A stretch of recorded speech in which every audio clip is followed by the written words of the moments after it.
I think it's always disappointing when you've got the lead and you obviously concede a late goal. But overall, I'd need to watch the game again just to look at it. But I think the second half, when we had the lead, I would have liked to have seen us push on more. Certainly, we had a couple of chances, but not enough to kill the game off. And as long as the game stays 1-0, you know that you can always get pegged back, especially if they get any set pieces or whatever. So, yeah, I would have liked to have got that second goal, and then that would have killed the game. But there was some pleasing aspects. Good to see Scott Barrow coming back into the team. But yeah, I think you're always when you're leading and you get pegged back, you always leave disappointed. 10 shots on target to Boreham Wood's 3. Is that more disappointing, or is it good that you're creating chances? Yeah, I mean, I think I do think we had the better efforts at goal.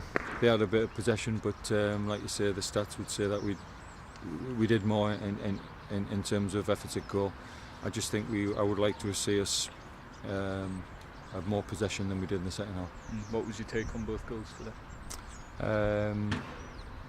Well, nice to see Wes York get a goal, his first of the season, and I think you can always look at faults whenever there's goals conceded, but disappointing the second one. Disappointed that the free kicks that led up. There was a free kick that led up to the goal, which wasn't a free kick. I think there was a foul on Jamal before the ball came back in the box.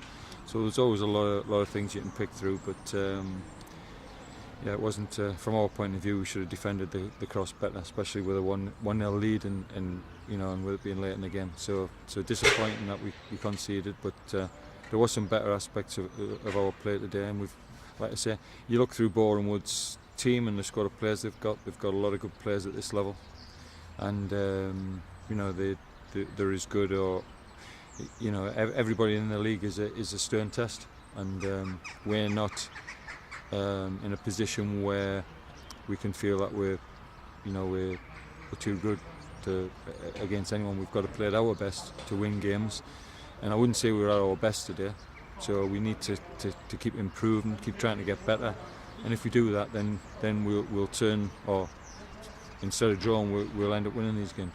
Richard Pennicock came off early on. Have you got any update on that? Yeah, well, he's went over on his ankle. There's no way he's going to be, it's badly swollen, so he'll be out for a bit of time with that.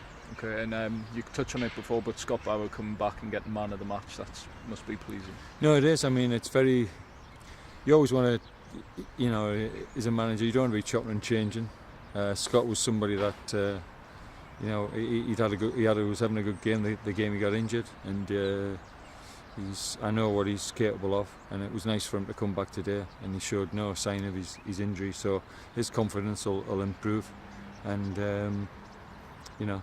he's an important player. We need to try and keep him fit. Tuesday night now we've got Fylde first away trip to their new stadium. Looking forward to that one? Well, I've never been to Fylde, so it's a ground that I don't know. Obviously, I've seen their result today. It's a good win away from home, very good win. So they'll be confident. But like I say, we treat Fylde like we treat anybody else, and you've got to do that, and we've got to be at our best on Tuesday to get a result.